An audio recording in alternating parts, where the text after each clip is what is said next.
It's here, it's here, it's finally here. Sundays, baby. You know how JoJo has JoJo Fridays, because every time a new series of JoJo comes out, it's always on Friday. But I feel like what they're doing with Mushoku Tensei is it's always going to be on a Sunday. A Sunday. So you got something to look forward to every Sunday. And this part two, by the way, a lot of people keep saying season two. This is not season two. This is season one, part two. ReZero's done it. Reincarnate as a Slime has done it. And I believe some other animes have done it too, where they have like a maximum of 24 episodes and they split them up. They give some leeway for the animators. I know why it is hard to figure out. Everyone keeps saying season two. It's not season two. And then people will say, why does it matter? You know, if people say season two. Well, Mr. Smooth Brain, when season two does come out, it's be called season two. So when you call part one, season one, part two, season two, and there's already another season two coming out, which will happen, because Studio Mind's entire purpose is to create the Mushoku Tensei series into an animation. So yes, we will be getting more Mushoku Tensei down into the future. But that's just something you need to really think about. Well, anyways, with that little vex right there, let's get into the episode. It seems like, of course, we're starting off with the light novel, Volume 4, where they enter the ports. And of course, we have the characters the same as usual. No anime opening. I'm sorry, I've always wanted to see Mushoku Tensei have an anime opening, but for some reason, they don't want to do it because they want to do more screen time. Kind of like ReZero's been doing lately. They have the opening, but they barely show it. But anyways, they're at the port, and ironically, Roxy and their gang is there too.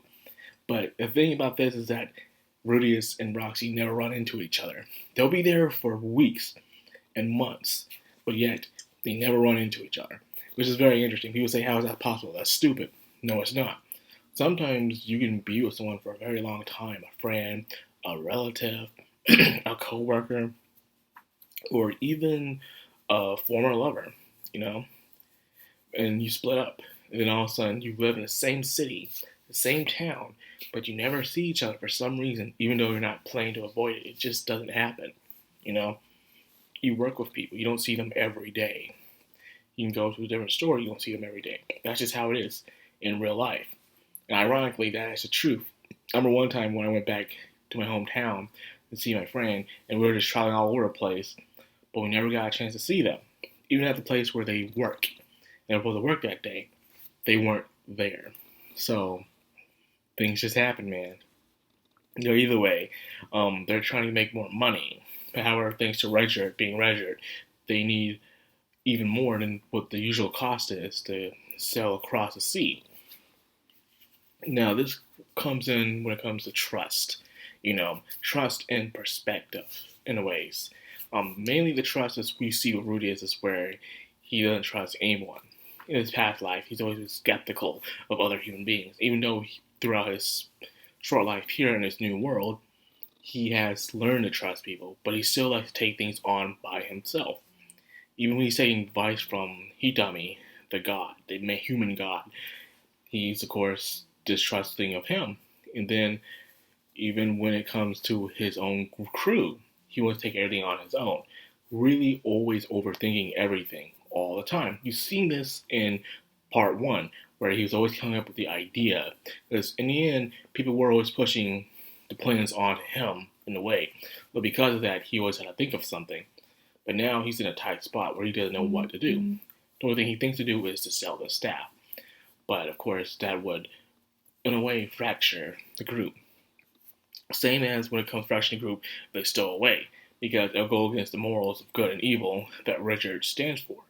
And pretty much, he wants to keep that trust between them. But things fracture even when you're doing things for good intentions, you know. You'll do bad things for good reasons sometimes.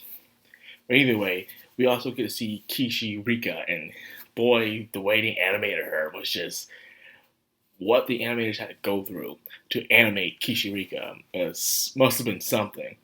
But the thing about Kishi Rika is that in the story itself, they treat her as just this joke, this this clown, this person that you can't take seriously. And yes, she does act a fool, but if you actually know her lore, you will know that she really is the demon emperor. She even has an entire city named after her. She even has a giant castle.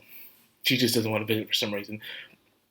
But she has been dead for 300 years, but they come back again, and they regrow up and start life all over again with all their memories and stuff intact. But yes, she's actually a very powerful person, but however, she's weak right now because she's just been reborn, in a way. But yes, just more little Mushoku Tensei lore that the anime probably won't cover, but I think one day, when this season wraps up, I'm going to do lore of the characters.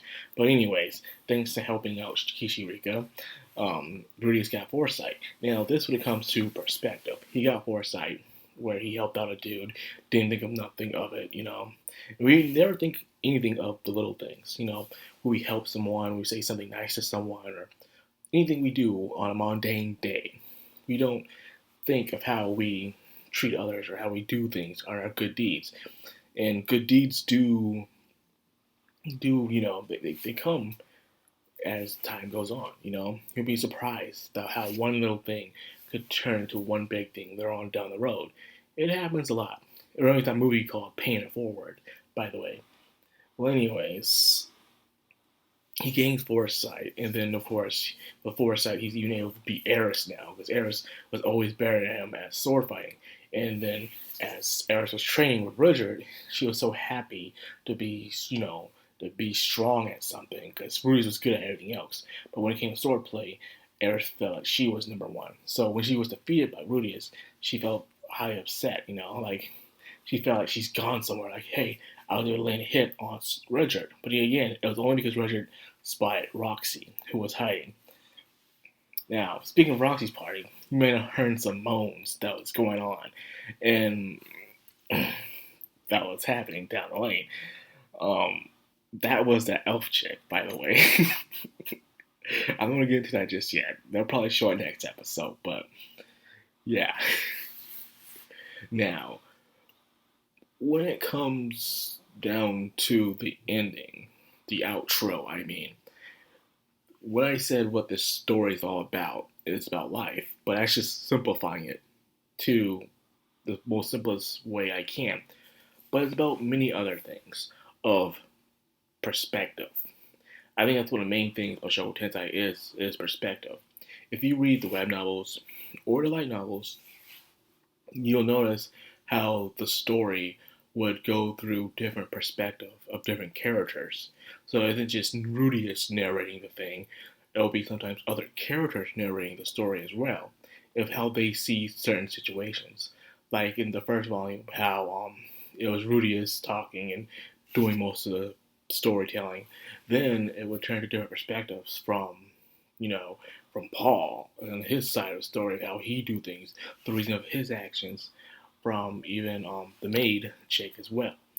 How she also saw things, how she saw Rudy as being creepy and stuff, but things changed throughout the years. The story of Mushoku Tensei is about perspective, and when you see the outro, the eyes are windows into the soul. So when you're seeing the outro and you see the group is traveling, you see Rudy is just in this sky silhouette. It's because he's not really there. He's in this other plane, just opening up different windows, seeing different perspectives, seeing different outcomes that he wants to make sure that they get home. That's the entire point of that outro, and I love it so much because it shows how other people have their stories to be told as well. So we won't just be seeing Rudy's perspective. We'll be seeing other characters' perspective of how they witness certain situations. And you may see a situation one way, and someone will see that same situation a different way. That's pretty much what it is. Mushoku Tensei is all about perspective, and how you need to not always understand the perspective, but at least respect the perspective. Because you may not always understand it. That's okay. That's just us humans. But at the end of the day, we always got to respect the perspective that each person goes through in life. Because that is their story to be told. But anyways, it's nice to have a series back. It's good to be talking about it. So, that's about it. It wraps us up. I hope you guys enjoyed this video. If you did, like, comment, subscribe, and of course, hit that bell icon. This has been Madcrown on Anime, signing out.